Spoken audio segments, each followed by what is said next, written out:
Olá, você está no canal Um Conto por um Ponto. Eu te convido a curtir, a comentar, a compartilhar e se inscrever no nosso canal. Eu nasci num berço de ouro e tive tudo do bom e do melhor. Meu pai era comerciante no bairro do Bom Retiro, em São Paulo, e a minha mãe, professora de piano. Além de mim, havia o Glauco e o Vitório. Mas como eu era o mais novo, o caçulinha, como a minha mãe dizia, eu não precisei me sacrificar tanto quanto meus irmãos. Eu era o mimado, o birrento, e se eu batesse o pé, os meus pais saíam correndo para me obedecer. Glauco e Vitório, aos 14 anos, depois do colégio, iam direto para a loja do papai e só saíam de lá quando as luzes eram apagadas. Ao contrário de mim, que ficava em casa jogando videogame e brincando com os meninos do prédio. Quando os meus irmãos completaram a maioridade, já tinham a responsabilidade de um adulto. E foram eles que expandiram o negócio da família e ainda abriram uma segunda loja.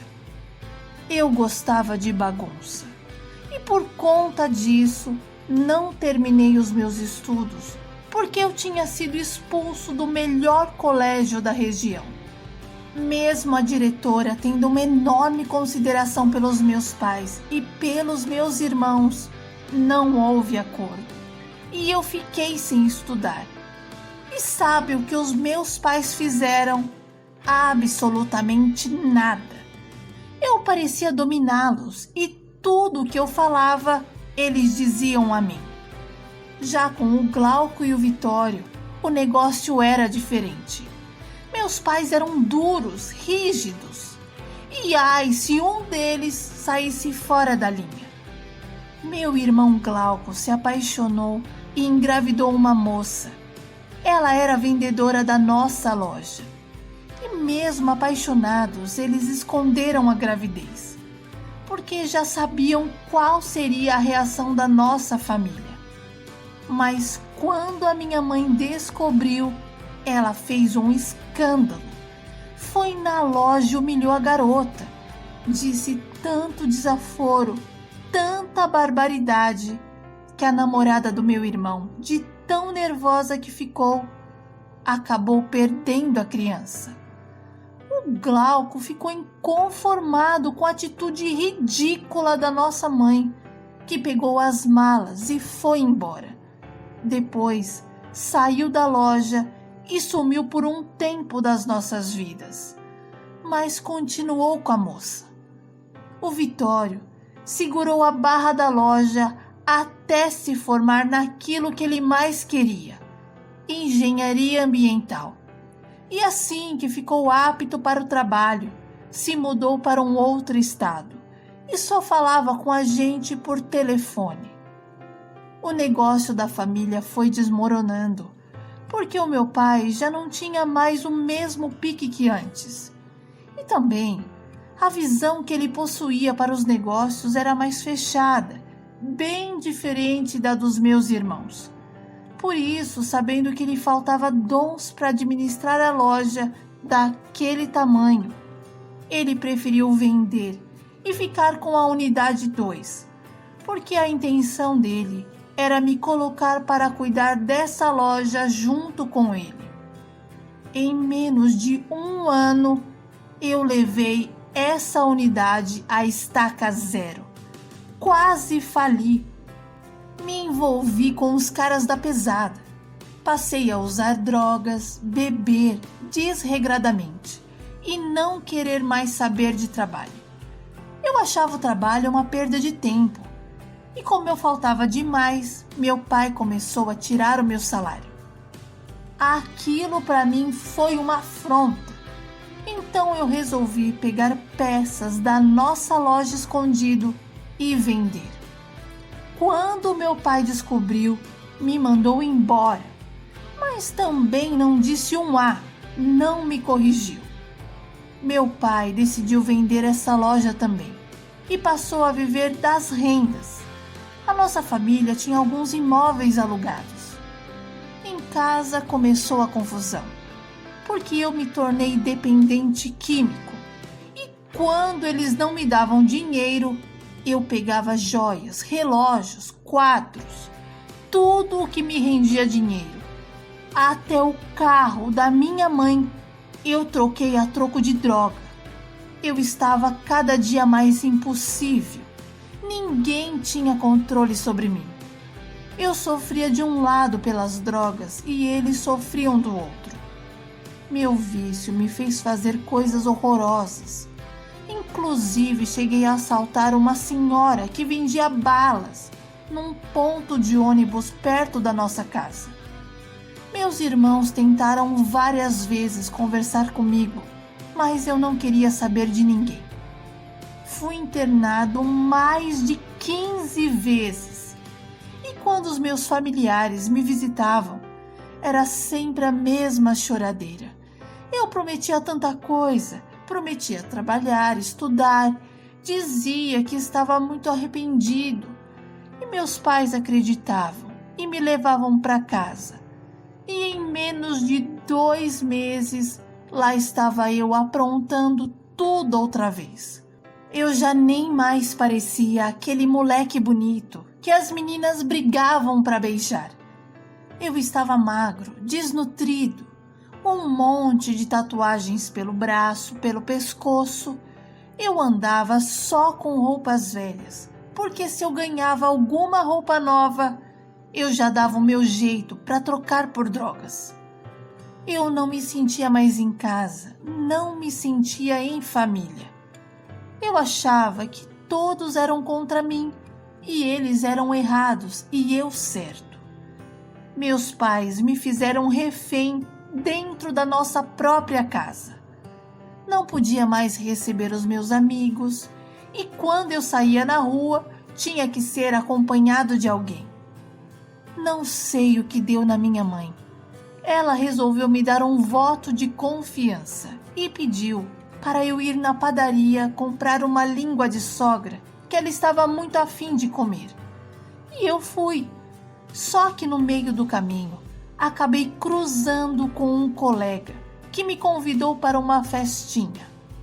Aquele era o convite que eu precisava para me perder novamente. Depois da festa, eu decidi que a minha casa, o meu lar, seria a rua.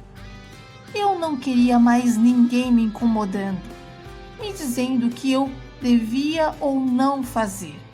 Eu já era um homem de 20 anos e podia muito bem tomar a decisão que eu bem quisesse. Passei a dormir nas ruas. Eu me ajeitava em qualquer canto e cheguei a ser acordado várias vezes com água fria na cara, logo cedo, porque os donos dos estabelecimentos não gostavam de moradores acampados na porta das suas lojas.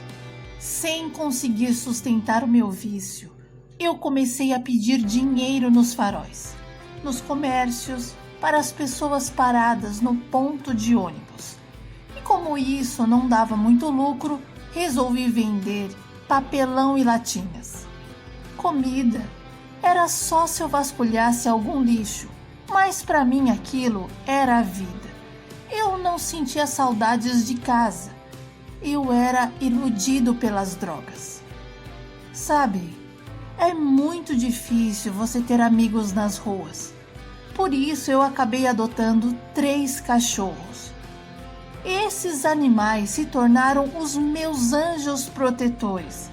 Eles me protegiam das maldades da noite, da violência do ser humano. Meus cachorros não deixavam ninguém se aproximar de mim. E se eu desse algum comando, eles me obedeciam na hora, até pareciam ensinados. O engraçado é que eu nunca fui um cara de me preocupar muito com os outros. Eu era indiferente, nada movia meu coração. Ele era frio, eu não sentia amor por nada e nem por ninguém. Mas eu me apeguei de tal forma aos meus 3 amigos que quando um deles demorava a aparecer, eu já saía desesperado pelas ruas. Meus animais eram tão importantes para mim quanto o ar que eu respirava e a droga que eu usava. Uma vez, eu peguei um monte de latinhas pela rua e fui vender no ferro velho, já com a intenção de comprar droga. Mas durante o caminho de volta, para onde passávamos a maior parte do tempo, embaixo de um viaduto, o meu cachorro Pinga começou a vomitar. E aquilo já foi me deixando preocupado. E sem saber o que fazer e sem muito recurso, resolvi ir a uma farmácia e comprar um remédio para vômito. Mas no estado em que eu me encontrava, sujo, fedido, era quase impossível alguém me atender. Mas eu resolvi arriscar e fiquei ali, na porta da drogaria, tentando chamar a atenção de um balconista. Mas eles me ignoravam e fingiam que eu não estava ali. Até uma moça que surgiu não sei de onde me ver e vir até mim. Ela foi super atenciosa, me perguntou o que eu precisava e eu expliquei que precisava de um remédio para vômito de criança. E fui surpreendido quando ela me pediu para entrar no estabelecimento. Os balconistas me olhavam com nojo, com medo, mas a mocinha não. Ela me orientou como usar o medicamento, depois me conduziu até o caixa, desejou melhoras para minha criança e foi atender outra pessoa. Saí daquela farmácia pensando na balconista e de como ela tinha sido genial e me tratado como uma pessoa importante. Pela primeira vez, eu me senti feliz sem usar droga. Mas logo a felicidade deu lugar aos meus pensamentos. E dentro de mim eu ouvi uma voz dizer: até parece que ela vai olhar para você. Um imundo, um sujo, fedido, viciado. Se olha no espelho. Anda, se olha no espelho. Aquelas palavras se contorciam dentro de mim. Porque me olhar no espelho? Já fazia um tempão que eu não fazia isso. Eu fugia. Eu tinha medo de mim, do que eu havia me transformado. No fundo, eu sabia que já não tinha mais o rosto bonitinho de antes. E por isso, protelei centenas de vezes a me ver em algum lugar que refletisse a minha face.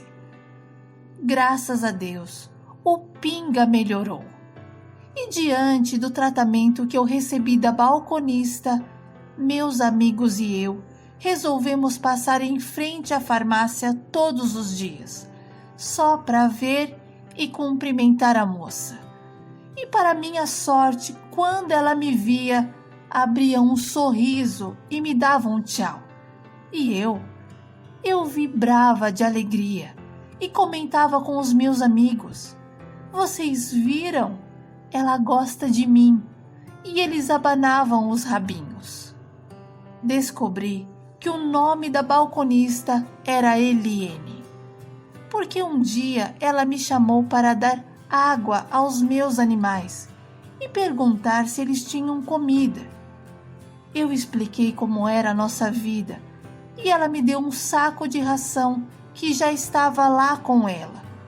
Nem acreditei naquela generosidade da moça e chorei. Fiquei emocionado. Sabe, agradeci de coração e fui embora com a ração nos ombros.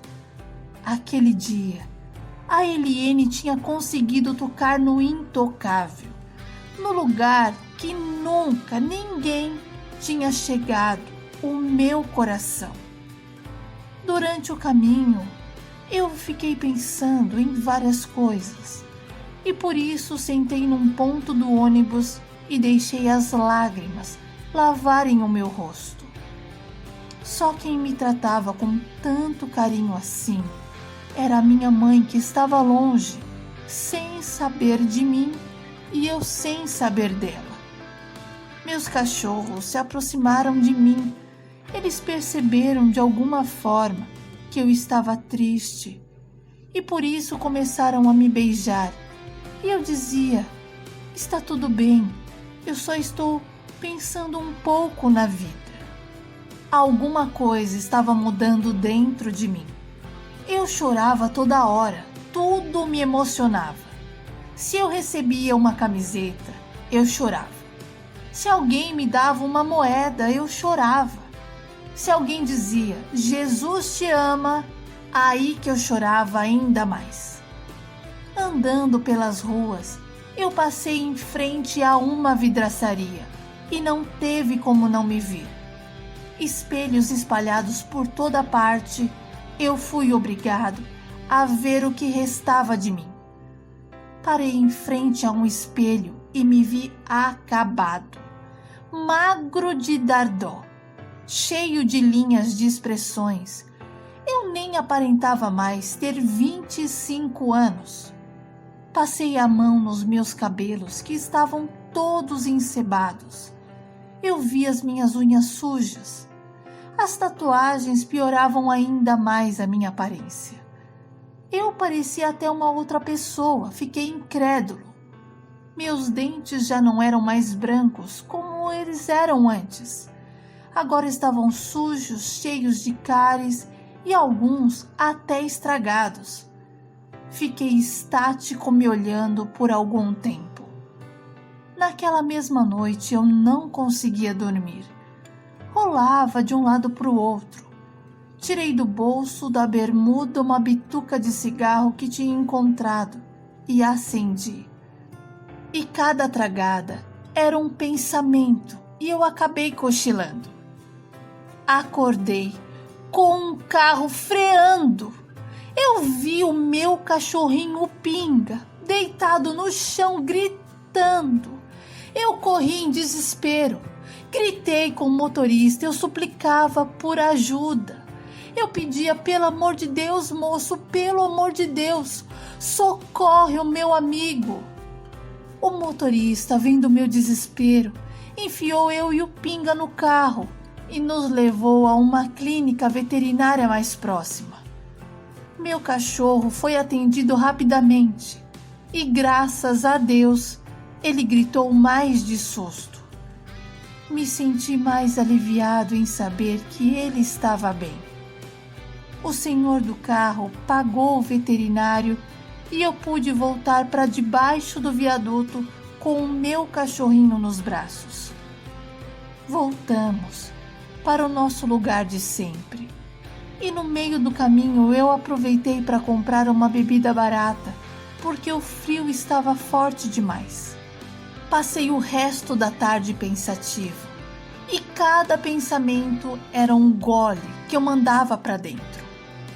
Na minha cabeça começou a passar um filme, e eu me lembrei da minha infância. Do dia que eu caí de bicicleta e fiquei chorando até o meu pai me pegar no colo. Nos meus pensamentos vieram a minha mãe, meu irmão Glauco, que era o mais bagunceiro e o mais engraçado também, o Vitório, que me chamava para fazer lutinha, e quando eu chorava porque ele apertava o meu braço com força para trás, ele me beijava e dizia: se você parar de chorar, eu te dou um chocolate. Eu não era sozinho na vida. Eu tinha uma família que me amava e que me protegia. Eu queria voltar para casa.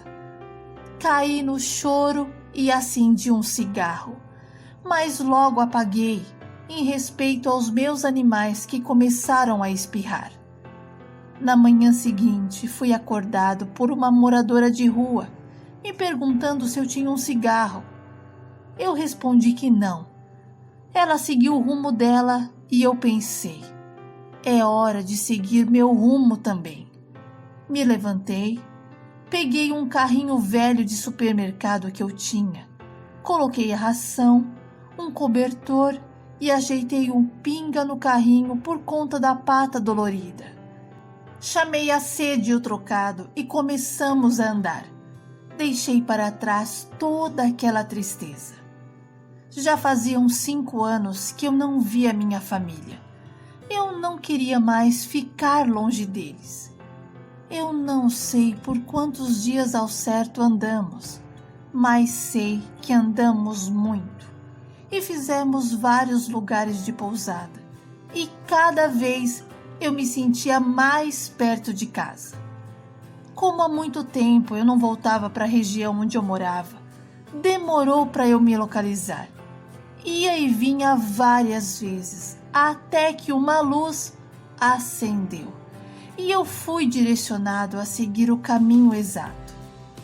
O bairro estava mudado, muitas coisas reformadas, prédios novos e de longe avistei a rua. Nessa hora eu não resisti e olhei para os meus cachorrinhos e falei: enfim, chegamos em casa. Não sei se eles entenderam, mas pelo menos abanaram os rabinhos. A velhinha que eu assaltei quando eu era moleque não estava mais na esquina. Eu me lembrei da carinha de susto que ela fez quando eu falei: passa as moedas, vó, passa as moedas. Quase não encontrei o prédio onde morávamos. Ele estava ainda mais bonito, mais luxuoso, com mais seguranças. E quando um dos seguranças me viu passar e ficar olhando para dentro, foi logo gritando comigo e dizendo: passa reto, vai, passa. Mas eu não passei. Fui direto no interfone. O porteiro, quando me viu, não economizou nos elogios. E como eu já estava acostumado a ser tratado daquela forma, eu não liguei. Esperei ele me humilhar todinho.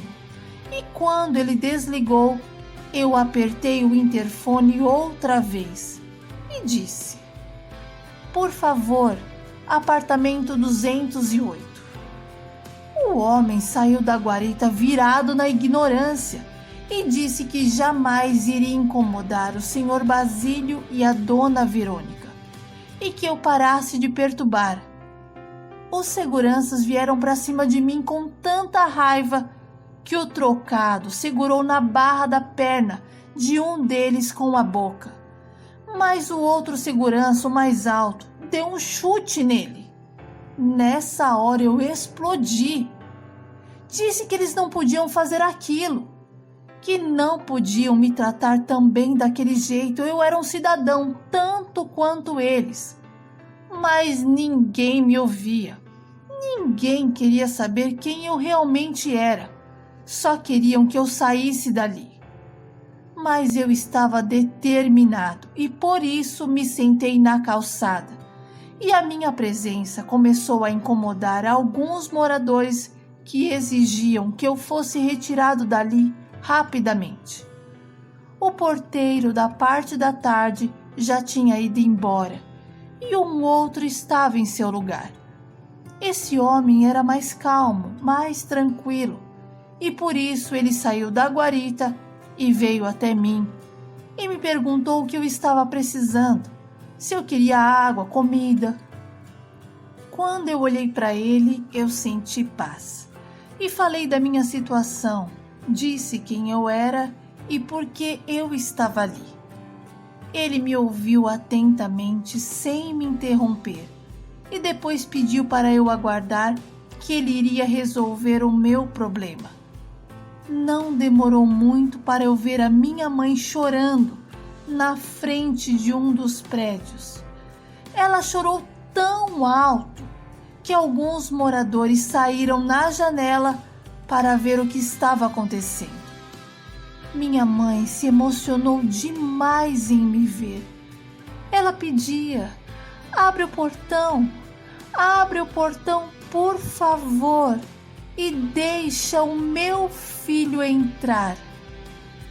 Foi uma cena tão emocionante que ao me recordar eu me arrepio por inteiro. Minha mãe não se importou com a minha sujeira, nem com o meu cheiro. Ela me abraçava, me beijava, agradecia a Deus por eu estar de volta. O meu pai foi a mesma coisa.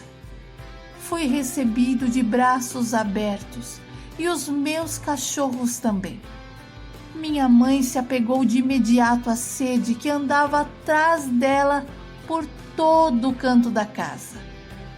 Meu pai gostou bastante do trocado e do pinga. Por conta dos nomes, ele achou engraçado. Meus irmãos vieram me ver, me abraçaram, disseram que me procuraram por todos os lugares, mas que eu parecia ter desaparecido do mapa. Até detetive meus pais contrataram, mas ninguém conseguia me encontrar. Aos poucos fui me encaixando na sociedade novamente. Às vezes eu bebia, não foi fácil me libertar. Eu tive um processo, mas eu consegui. Voltei a estudar, arrumei um emprego numa empresa do amigo do meu pai. Removi as tatuagens porque eu achava que elas não combinavam mais comigo. Arrumei os dentes e fiquei até mais apresentável.